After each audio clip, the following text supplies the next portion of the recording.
Lots of Americans are increasingly frustrated by what people are referring to as forever wars or endless wars. The classic examples in the American debate are the ongoing wars in Afghanistan, where we've been had troops on the ground shooting at people and getting shot at for almost 20 years.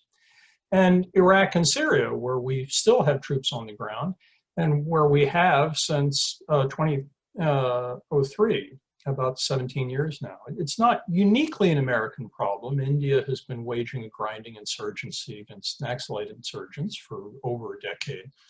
But the debate in the United States has been especially sharp lately. So I'm going to talk about this primarily, but not exclusively from the US standpoint. What's the nature of the problem? Is it solvable? And if so, how is it solvable? And I'm going to argue that the nature of the problem stems from a collection of underlying issues in the politics of threat assessment, combined with some strategic issues in conflicts like this that are unusually difficult to solve, but absent broader changes in the way the political system as a whole talks and thinks about threat, they're not going to be solved. The underlying problem is partly strategic and military in the design of these campaigns, but it's largely a reflection of larger societal issues in the nature of threat that each of the last two American presidential administrations have handled badly. The current one arguably worse, but both of them badly. So what then is the nature of this underlying strategic politico problem? And I think it has to do with the fundamental issue of how do you respond to threats to national interests that are real but limited. And this is particularly the case when we're talking about terrorism. So terrorism is evil, right? Every innocent life lost to terrorist attack is a tragedy. But this is not a tragedy that is a major contributor to morbidity and mortality in the United States. In some parts of the world, different story, right? If you live in Afghanistan, if you live in Syria, if you live in the United States, if you live in Britain, if you live in Germany, if you live in Japan, if you live in Singapore, this is not an important contributor to the aggregate rate of loss of life and loss of property in these societies. So in the United States, the worst year in modern history for loss of life to international terrorism was, of course, the 9/11 attacks in 2001. More Americans died of peptic ulcers in 2001 than died of international terrorism. Since 2001, an average of about 6 Americans a year have been killed by international terrorists. We have spent, since 2001, in excess of $1 trillion dealing with this problem. Now, arguably, the low incidence of terrorist lethality since 2001 is related in some way to $1 trillion of expenditure, certainly one would hope so.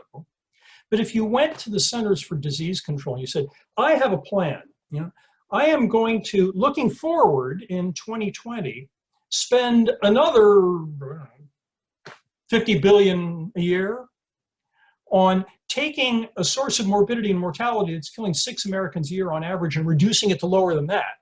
Right? They'd look at you like you were crazy, right? This is on the scale, on the objective scale of threats to life and property in the developed world, terrorism is way, way down on the list. The trouble is, although it's an objectively modest, real but modest threat, it's a political management challenge of the very first order.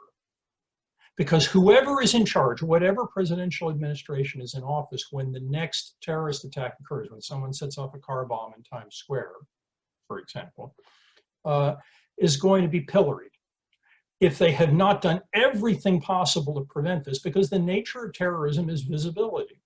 It's newsworthy, it grabs people's attention, it tends to inspire attention among a much broader group of people than it actually affects lethally. The old cliche about terrorism is that terrorists want a few people dying, but a lot of people watching.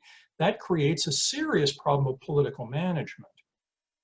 So terrorism, although it's a modest threat in its objective scale, is a real threat all the same. How do you deal with threats, and especially terrorism, that are real but that are modest? This is particularly vexing because there are only three broad approaches to dealing with things like terrorism that are real but limited threats. Right? You could, for example, say, this only kills 6 Americans a year on average. I am going to ignore it. Right? Pay no attention. This just isn't important. That's extremely difficult for elected officials to do for the reasons I just mentioned a minute ago. Whoever does that, when the next attack occurs, and there will be a next attack, they will end up in a world of hurt politically for having washed their hands of this problem. So underinvesting the scale of a threat that, though limited, is real, is very, very hard for elected officials to do. Alternatively, we can overinvest, and we could put more effort into reducing a terrorism challenge than the objective magnitude of the threat seems to indicate. Arguably, that's what we did in 2006 and 2007 in Iraq with the Iraq surge. You know, we sent a substantial increase in soldiers, a major increase in investment, and the scale of violence in Iraq descended rather dramatically for a period of time, largely as a result of that effort. The trouble is very few Americans think the scale of that effort is worth it. And arguably, the scale of that effort wasn't enough even then. If you were going to win the war in Afghanistan, for example, as the president sometimes talks about holding as the appropriate aspiration for U.S. military effort in this theater, it would probably require in excess of 500,000 American soldiers. Right. There is no political constituency in the United States for sending 500,000 soldiers to the war in Afghanistan, because although the problem is real, it is limited and doesn't seem to be worth that scale of effort. If you overinvest, you spend more than it's worth, but at least you get some chance of securing your interests, which arguably we did for the period of the surge in Iraq. That leaves the third option, right, which is the middle ground. Try and kind of grope your way forward to find some real but limited military means for realizing interests that are real but limited. And that's what's given us the whole tortured Afghanistan debate, for the last almost 20 years. The trouble with real but limited military strategies for dealing in a way that seems commensurate in cost and benefit to threats that are real but limited is they run the risk of failing, but failing more expensively than if you just stayed out in the first place, right? Failure is not the worst case.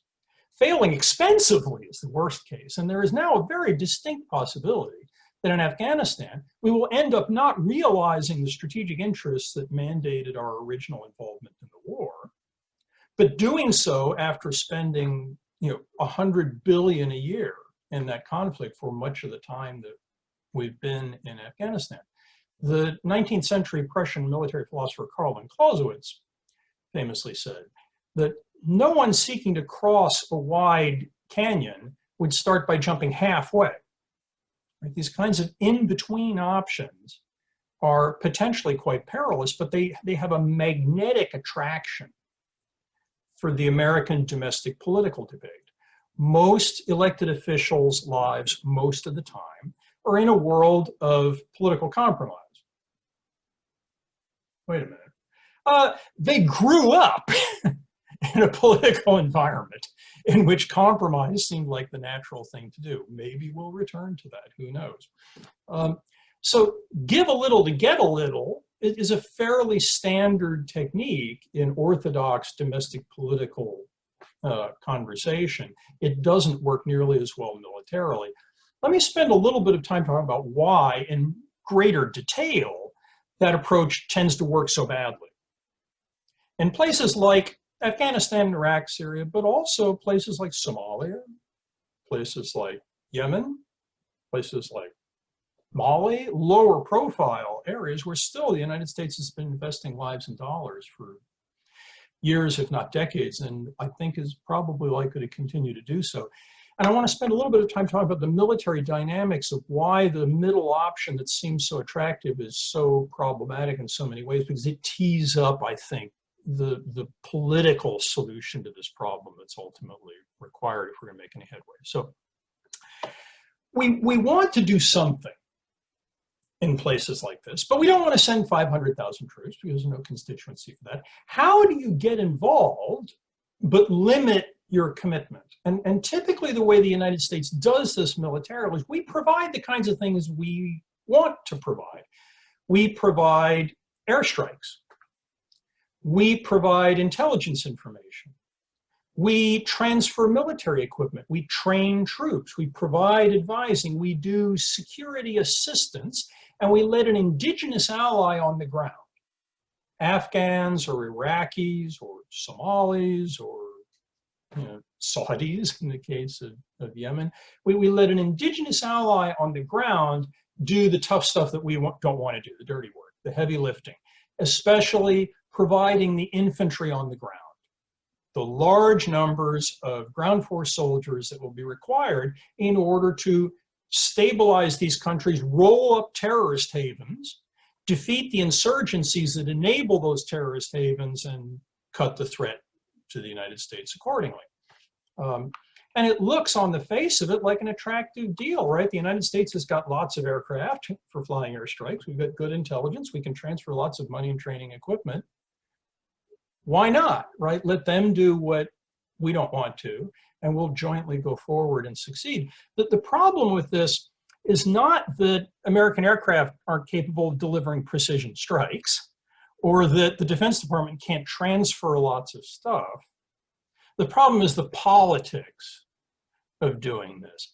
Anytime you're going to solve a military problem through an alliance with another who's being asked to do a lot of the heavy lifting, what you're doing is tying your security to an ally whose politics are going to be systematically different from your own.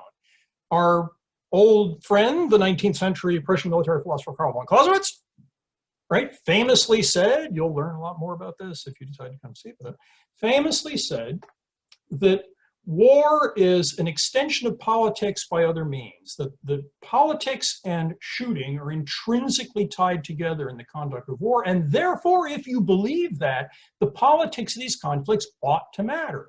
And if you're working with an ally whose politics are systematically different from your own, you're walking into a situation in which the military conduct of this campaign is going to be potentially very problematic. And our interests and the Afghan government's interests, or the Iraqi government's interests, or the Saudi government's interests, or the Somali government's interests, or all of these prospective allies and these counterterrorism, insurgency, civil war fights have very different politics than ours for a reason. The reason is they are systematically and for underlying political reasons, typically weakly institutionalized political systems. These are countries where there is not a judiciary system, there is not a police force, there is not a legislature that is capable of adjudicating conflicts among multiple armed elites within the government system broadly defined, reaching objective decisions when elites disagree with each other, and then enforcing those decisions on them. If these states were strongly institutionalized, there wouldn't be an insurgency.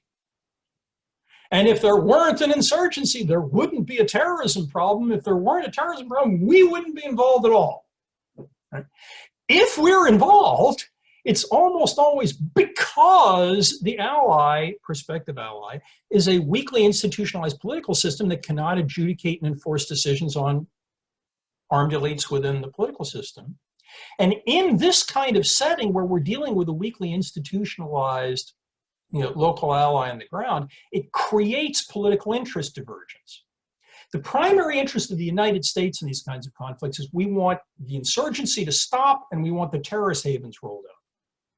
That is not the primary political interest of most of our allies in these kinds of battles. It can't be.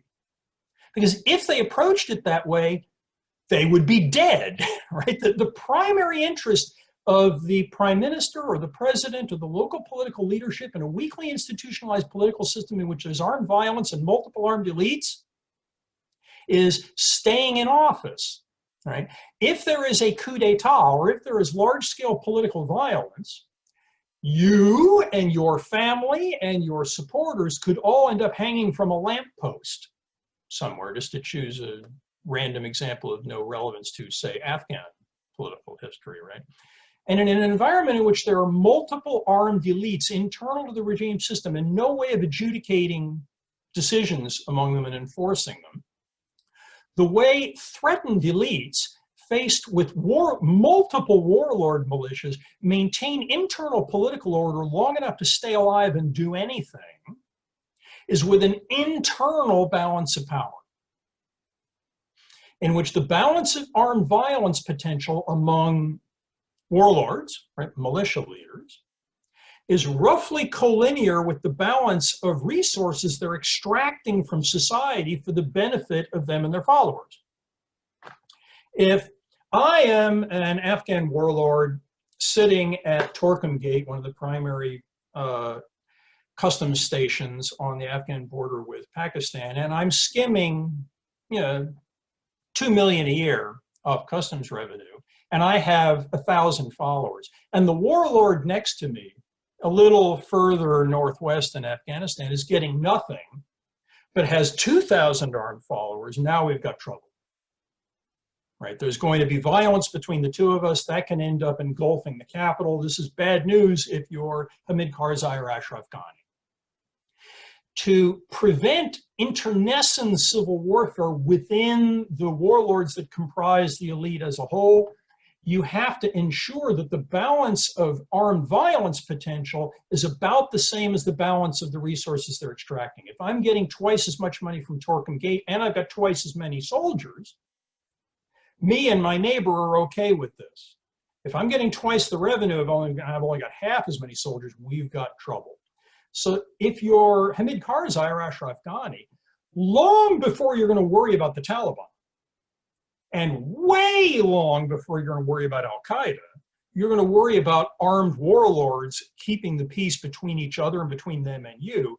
And when you worry about this internal balance of power, the primary focus has to be on the state army and the state police, because those are the two biggest warlord militias in the country, right? And if the national army looks like it's getting too powerful, all the other warlords in the country are not going to sit back and wait for them to come disarm your followers and throw you, the warlord, into the gulag. If Karzai is willing to let the national army get too strong, it becomes a threat to all of the other armed actors within the elite, and they will bind together and throw you out of office and kill you and your family long before that state military gets big enough, strong enough, or professional enough to suppress all these warlords. And as a result, job number one for the indigenous ally is not defeat the insurgency, it's not roll up the terrorist havens, it's make sure that the army and the police don't constitute a lethal threat to all the other warlords that you're trying to balance in this country. And the two techniques that are most common for pursuing this project are corruption and cronyism. Right? Corruption buys the loyalty of armed elites that otherwise might march on the Capitol or threaten a bunch of other warlords. Cronyism, making sure that corps commanders are people that are related to you by marriage or who were part of the founding of your political party or served with you in exile in Iran before the revolution, collection of reasons that enable you to be personally confident that they're not going to act against your interests, very rarely correlate with disinterested professional technical military expertise, right? Cronies typically make poor corps commanders. This combination of corruption and cronyism, which we see all of the time in these kinds of settings, are not accidental. They're not the product of weak people. They're not the product of moral failings on the part of non-Americans. They're a product of the structure of the political system that requires this in the absence of strong political institutions in order to maintain political order. Therefore, it's systematic. Therefore, it's real. It's pretty good at its primary purpose. The primary purpose of the Afghan national army is not defeat the Taliban, it's maintain internal political order within the regime. And it's pretty good at that, right? There have not been any coup attempts since 2001. The trouble is, while it's good, its primary purpose, maintaining an internal balance of power, it's lousy at its secondary purpose that Americans care about. It's very poor at defeating an insurgency. Corruption and cronyism sap combat motivation among the troops in the ranks, who know exactly what's going on. American intelligence sometimes knows a lot about this, sometimes a little. The troops in the ranks know exactly what's going on. About the third time that you go out on patrol and get schwacked at exactly the same IED hotspot by exactly the same insurgents, without the armed Humvees that are supposed to be in support because they're all hangar queens because their parts have been sold on the black market. About the same time you hit in the same IED hotspot, you don't have the troops necessary because half of them are ghost soldiers that are on the rolls and drawing pay but aren't actually walking patrol, right? About the second or third time this happens, because your chain of command is more interested in paying off the loans that they had to take out to their commanders to buy their jobs in a corrupt system, a lot of troops start reaching the perfectly rational conclusion that it's a better idea to sit here on the checkpoint behind all these HESCO barriers and fortifications rather than going out on patrol and getting clobbered again, right? Corruption and cronyism are very effective at their primary purpose of maintaining an internal political balance of power. They are lousy at defeating insurgencies. We Americans then sail in. And our interests are not that Hamid Karzai stay in control as opposed to Ashraf Ghani or Abdullah or anybody else. Most Americans don't really care who runs Afghanistan. We want the insurgency defeated and the terrorism threat ended. That's not what the locals want.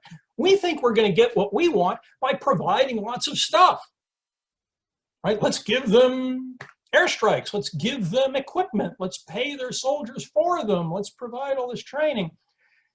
If Hamid Karzai, once upon a time, or Ashraf Ghani now actually did what we're asking him to do and eliminated corruption and eliminated cronyism, right, the result would be a very high probability of coup d'etat long before this military organization got strong enough to put down all the warlords in the country.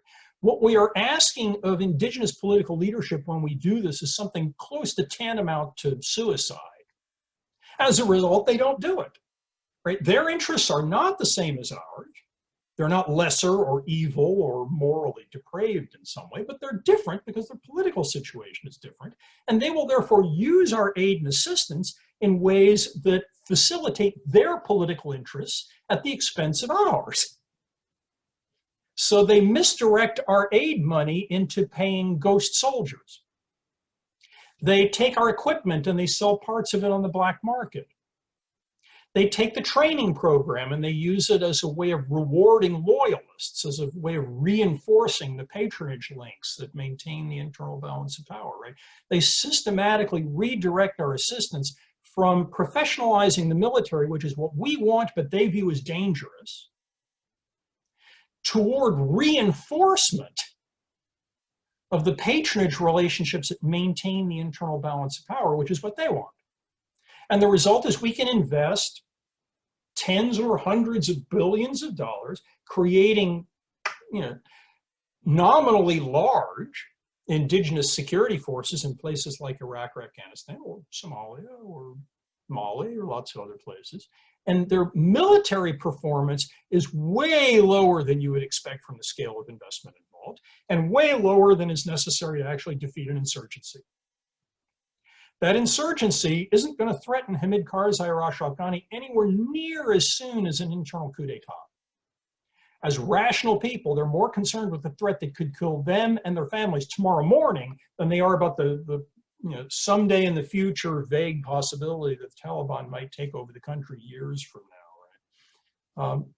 So what we get for our investment is efforts that help the indigenous government buck up its internal balance of power, but produce militaries that are largely incapable of winning these wars. But they are capable of preventing the insurgents from toppling the government in the near term. Right? If you create a 300,000 person security force in Afghanistan, they may not be very good.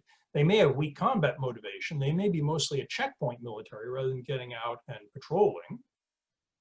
But they're going to make it very hard for a Taliban insurgency that they outnumber by 10 to 1, 5 to 1, with lots of American airstrikes in support. They make it very hard for the Taliban to take over the country. The result tends to be these long grinding stalemates, right? Like the kind we see in Afghanistan right now. So we've got a long grinding stalemate in Afghanistan for a reason. And for a reason that's very resistant to simple Gordian knot cutting kind of strategies like those that an impatient president of the United States seems attracted to. Let's just get the heck out. And we'll have some, Potemkin village negotiation to provide a fig leaf to cover the withdrawal, right? But I just want out because I'm sick and tired of this.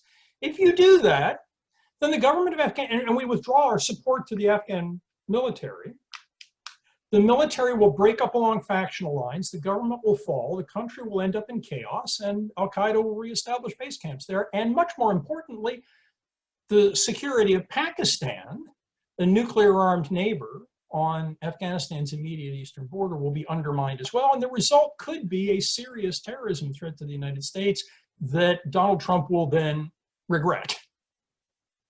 So this is a problem that's not terribly amenable to easy, emotionally satisfying, frustration responsive solutions like, I'm tired of this, let's just get the heck out of here. What then can we do? Right, if just get out of here is a problem that's going to create, going to make the real, if limited, nature of the threat involved a lot more visible in American politics.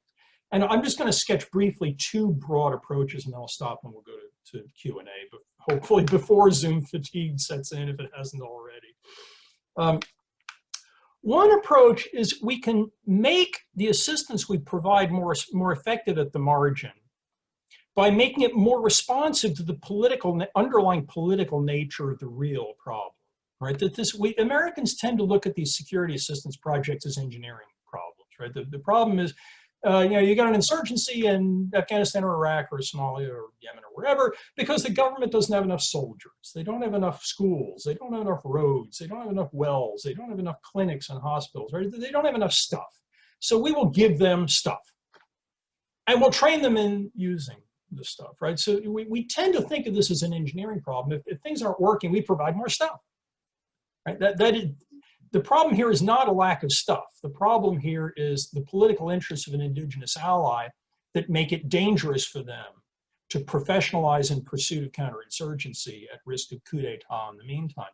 If we want our aid is never going to be as effective as we would like it to be in these settings, but it can be a bit more effective than it usually is. To do that, we have to do what social scientists would prescribe, which is make the aid conditional. Right? We will give you $20 billion a year in aid to support the Afghan National Defense and Security Forces if you fire the following cronyist corps commanders, if you reduce the scale of sale of American purchased fuel and water on the black market, if, right?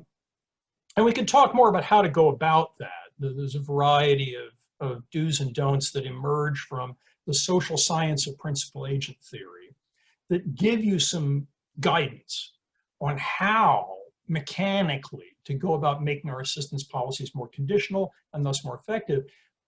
There's a low ceiling, in my view, because of the profound nature of the underlying political issues on what our aid can do. But we often don't reach that low ceiling even. If we do the aid a bit better, at least we can reach the ceiling and make it as efficient as it's capable of being, which is not hugely efficient, but could be better than it is, right? So that's one possibility, one approach. At least get as much out of our aid as we can, and the key there is practical conditionality. The other solution, which is arguably more effective and more profound, is lower the temperature of the terrorism debate in US domestic politics. What drives this whole problem from the get-go that makes this issue of real but limited threats so difficult, right, is because Americans are scared of a terrorism threat that is extremely unlikely to kill very many of them. Right? I give public talks fairly regularly on insurgency, counterinsurgency, terrorism issues to civil society groups outside New York City. And I often ask them, how many of you think there's a decent chance in your lifetime that you or a member of your family will be killed by terrorists? And often I get about half or more that raise their hands and say, I'm worried about this. And national polling suggests that more than half of Americans in most years are worried that they or a member of their family are going to get killed by a terrorist. The odds of getting killed by a terrorist are actually not radically different than the odds of being killed by a lightning strike. I mean, I know that sounds flip, but that's what the numbers look like. You are 5,000 times more likely to be killed by a medical error in the United States than by an international terrorist. 600 times more people are killed by auto accidents every year that have been killed by all terrorist actions since 2001 combined in the United States.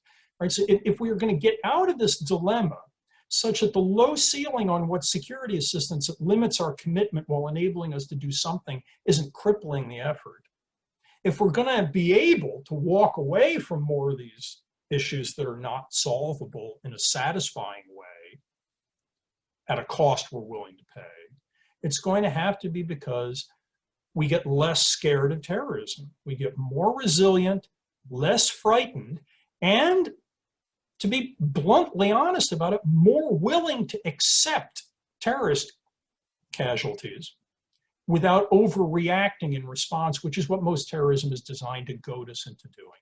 And that's going to require a larger political conversation and a quieter political debate than we are capable of at the moment. I'm hopeful this will change.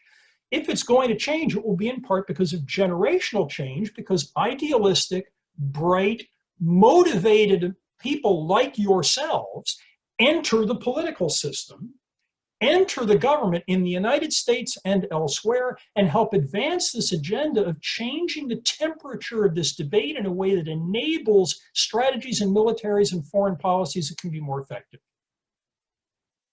So I hope you continue in this noble ambition, whether it's at CEPA or whether it's someplace else, because we need you. We need you here in the United States, and we need you in other places. Because I think generational change is in many ways the most important opportunity here. And with that, I'll stop.